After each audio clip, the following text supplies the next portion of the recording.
We are Kiwi Brick Exchange, a Bricklink seller located in Wellington, New Zealand. We resell on Bricklink and BrickOwl, and these videos will provide you a behind-the-scenes look into our systems and processes. And welcome into the vlog this week. Our last vlog is doing extremely well, and that subscriber number is creeping up very slowly. So if you've been jumping into these vlogs and enjoying the Lego content, then please do consider subscribing below. It is free. And like the video and drop a comment. Let us know your thoughts about what happens. But over in the store, we have made a bit of some goals for the week. Those who know me well know I'm very short on my goals. So we're going to keep three simple ones this week. The first one is 5,000 items uploaded is our plan. We're going to get that a few different ways with some newer sets that we've got to upload. Hopefully Pick a Brick turns up and with some of our sorted used. We're aiming for 5 hours of video prep time, and that is mainly for you guys because we are looking to do an ultimate guide for buying Lego. Thinking from tips that we've learnt, suggestions from people, and just sort of things that have worked for us, giving a bit of an overview of how we can go about buying Lego. So we're going to do some video prep for that this week.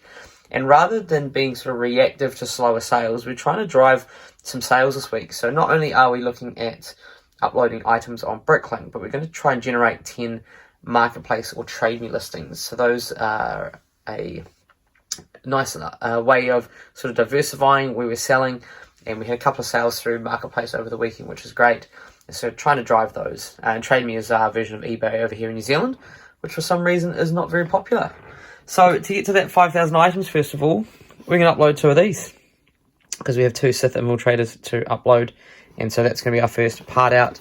We have a creator set that has been sitting in the cupboard for a while, try and get those in the store. And we've just put a couple of the creator ones over the weekend, just ones we picked up on a discount with a fair enough part out value. So that is going to be our focus to start the week. We just finished parting out the Sith Infiltrator, and we've got a couple of these minifigures already in the store, so we're going to try and list these on TradeMe. So that generates the 3 listings out of the 10 that we're aiming for this week. And so far we have uploaded 1,570 pieces, $425 worth already to the store, which is awesome, which takes us up at the moment to just over 52,000 items and almost 7,500 lots. So really good progress already this week, considering it's only just started, and getting lots more into the store. Our next sort of plan of attack is to get a bit more of this used bulk. So we've got it into categories. We just need to then part it out into particular lots, and that will help us add a bit of quantity into the store. And just on the order that's come through today for 74 items and 21 lots. A couple of nice new pieces there. And unfortunately we had to refund the order below because it was going to Australia, and I've just noticed that they've changed some of the requirements for letters. Used to be able to send letters with sort of a flat piece of Lego in them, but not anymore. So unfortunately that won't be working. And we'd just like to give a shout out to Master Mouldy here, because we've been watching lots of different people's Lego content throughout the week, and nice to see some different thinking. Particularly liked how he organizes his drawers. He's got sort of I think it was an F and a B for front and back, and starting up a Bricklink store. So if you're not already following him, make sure you head over and give him a follow. Nice to see some people launching their Bricklink stores and trying things out. The aim is that we would improve our processes together, right? The more that you learn from me, hopefully I can also do the same. And we're slowly clearing through our backlog here. And just thought I'd talk about how we actually organize our drawers. So these are the Spotlight organizers, or Kmart organizers over here in New Zealand. And you can get very similar acromills, which you can see in some videos if you're in the United States. I just find these ones are just really nicely laid out. And sort of the white and black, although we did try out these two, seem to be just, yeah, they work well. And the 60 drawers, and the drawers are, for in Lego terms, that's a 4x12, 16 deep. So perfect size for smaller quantities and parts. Obviously anything sort of bulky is not going to fit in these, which is why I've got oversized drawers. But the nice thing about these ones particularly, I think they're from Kmart, is they've got 3 drawer dividers. So it actually gives you 4 different locations. Or if you do what I do and just chuck them all in like that. And my aim is that I'm not going to have more than one color in a particular drawer, or if I do, they're very different. So for example, I could have the green tiles here and the green plates. That wouldn't be too much of an issue. And the way that we go about labeling them is just whatever works for me, but I would recommend doing 2 letters and then 2 numbers. And the reason for that is if you've got something like this with 60 drawers, it's going to be a lot easier to just quickly think about the numbers rather than having to sort of think which particular way you're working around with them. So I would always suggest doing 2 letters and then 2 numbers. It works really well when the Bricklink spits out the order form. And the way that these work for us, which I think is really nice, is because there's 60, 6 rows of 10, we just go 1 through to 10, and then 11 through to 20. So basically, if I'm getting one and it's 26, I know roughly where my height is straight away. Now that's the same for all of these drawers at the top. These are slightly different because they have the slightly larger ones here. But for everything else, including all of our new and our used that's on the other side, they have the same process. So it makes picking really, really quick. We can go quickly through, pulling out the drawers that we need, getting them into the orders, and send them away to the customer. And I think that's sort of the aim for it as well. I would not recommend putting a sign in front of your organisers, but at the moment that's the best spot for it, and so we work around that slightly. Nice when people come in and have a look, and I always get questions from friends who come into the room and go, what is this? Who are you? What are you running? And so that's a good way to start a conversation, and I think this is a nice little storage sign. So we're going to put that there rather than right at the top with everything else, and we do have some oversized bins up there, but that's for the way we organize things. I'd love to hear in the comments if you've got a different system or if you find something that works better for you. This seems to work quite well. And the N was literally just because we had these as new drawers to start. And the W for the other side was white. So no particular order for the letters, but it does seem to work quite well. And we go N, D, N, E, F all the way through. Just want to give a big shout out to all of you people, because this week we made it to 500 subscribers. And so next week's vlog is going to contain a bit of a Q&A. So post your question in the comments below, and we're going to answer all of them. So get posting. So it is Friday night, and it has been a bit of a strange week in the store because we've been doing a lot of sorting. We've managed to get 3,104 parts for a total of 667 New Zealand dollars, which has been really good. A mix of a couple of new sets as well as a good amount of sorted used, and starting to work through the rest of our minifigure parts. So those are all printed legs, and so we've already uploaded half of the cup with half of it to go, and starting to work. Look, we've actually done some more than that. So that's been good. And these are definitely into more of categories now. We've got all heads and hair pieces, although I say that there's some more in there, and not a lot of our slopes and arches left. If we swing around this way, you'll see there is only a couple more tubs to go. So we've definitely done a good amount of sorting this week. But our orders have just dried up on Bricklink. So we do seem to come through a couple of days every so often that, you know, we don't get an order. But 3 days in a row so far, it's 9 o'clock on Friday, nothing. The other strange part is then BrickOwl has come through with some orders, so I'm not sure what's going on. We've had 4 orders in that time from BrickOwl, so it is one of those things you just never know what you're going to predict. I think some of the things probably that we can be thinking about is some really good August releases, as well as, I guess, just the fact that we haven't uploaded maybe over the last 2 weeks, whereas this week we have, and so I wouldn't be surprised if in next week's vlog we start getting more of these coming through. We did have a bit of a goal this week, which we said at the start of the vlog that we were looking for 5,000 items uploaded. That's by the end of the weekend. 5 hours of video prep and 10 marketplace or TradeMe listings. So we're definitely getting through that so far.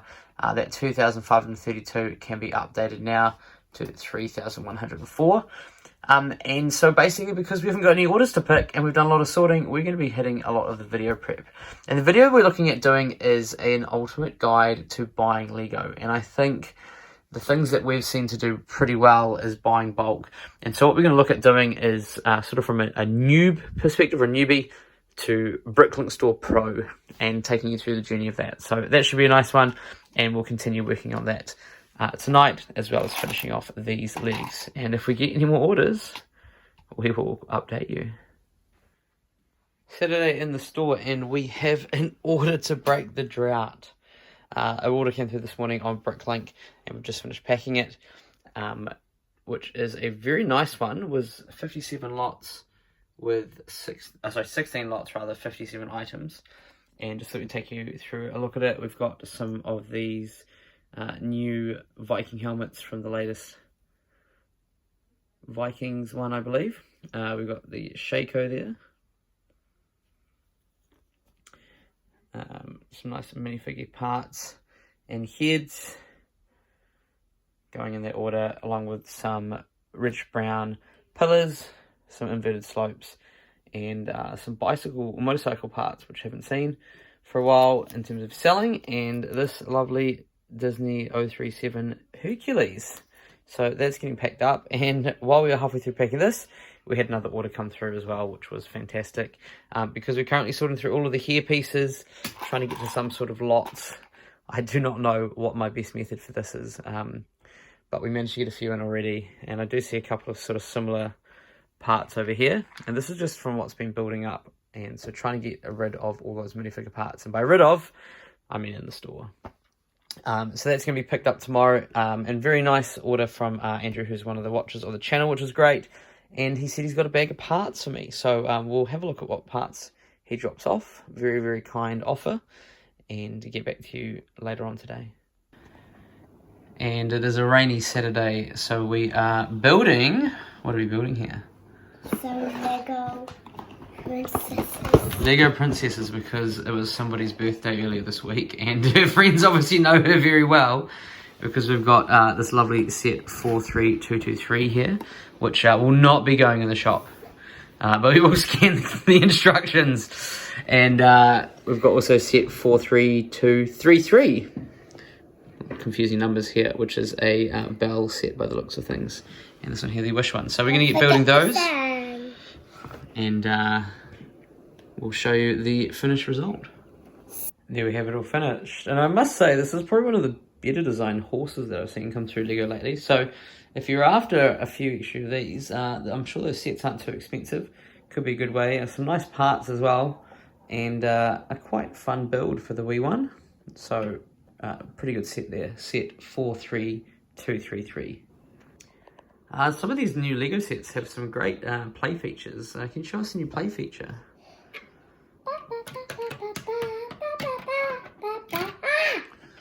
Don't know if we quite were intending this to be a fall through the hole in the roof, but hey, that's what Lego's for, right, with the imagination.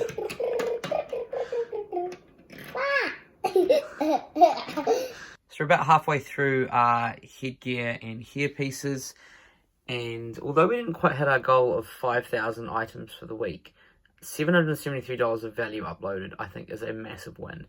And what I thought we might take a look at is just sort of how we go about pricing things.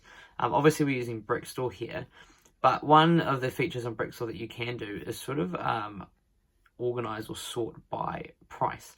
And the reason for that is it kind of gives you an idea of what sort of things you probably want to be making sure that you're, I guess, competitive on. And that's sort of our strategy, I guess, at the moment.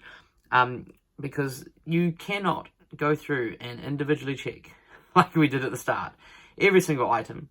That is exactly what it is. Obviously, you can do the Bricklink average up here, and if that's something that you're thinking about, you know, buying things in future and seeing what the difference is, you can easily drop a wanted list into here and sort of see a cost, etc. But, you know, you can't go through every item and go, okay, is this competitive? Or is this sort of, you know, one of those outliers? Because sometimes what you'll do is you'll see on the 6 months of sales here, the new price, because of most of these, most of them are rather new pieces, that the new price can actually be cheaper than the used for some reason. I don't quite know how that's ended up happening. This one not so much, and so you can get some rather inflated used pieces, and I think that's one criticism we've had a couple of times, is that used is more expensive than our new, which I generally go back and say, okay, you know, don't buy from us, but it is one thing to consider. And so what I generally do is each time I'm uploading a file, whereas this one's already been uploaded, is I just sort of pick 4 or 5 of the top items, I guess, and particularly ones that look like they're large or more expensive than they are. For example, this is a great idea here. We've got a small wedge, which is new, so I'm assuming it's a new piece in the set, and $2.50. So you'd assume that at $2.50 it's a little bit pricier than what it should be. So we can jump across to Bricklink, and if I zoom you in slightly, type in the code 78444, which is the wedge plate 6x2, and it is in dark bluish grey, and we will go down to price. Now, when we're sorting by price here, this is everyone. Now, I would highly encourage you to just do it by your initial location, or we can do Australia and Oceania here, just to give an idea of what things might be selling for, particularly if there's nothing in New Zealand stores. And as you can see, Australian ones are generally slightly cheaper, and we're actually the cheapest New Zealand one. So that is kind of showing us that our pricing strategy is pretty good. It might also show us that there's no one in New Zealand that actually has these. And I think this is actually in the Sith Infiltrator set, which it is. And it's not really the best part out, which is why I think we've been taking advantage of this quite well.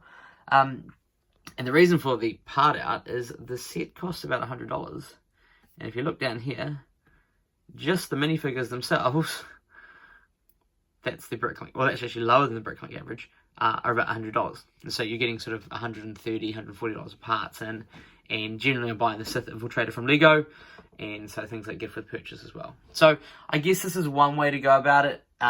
We're not too fussy on being the cheapest, but I think it's important to, remain competitive.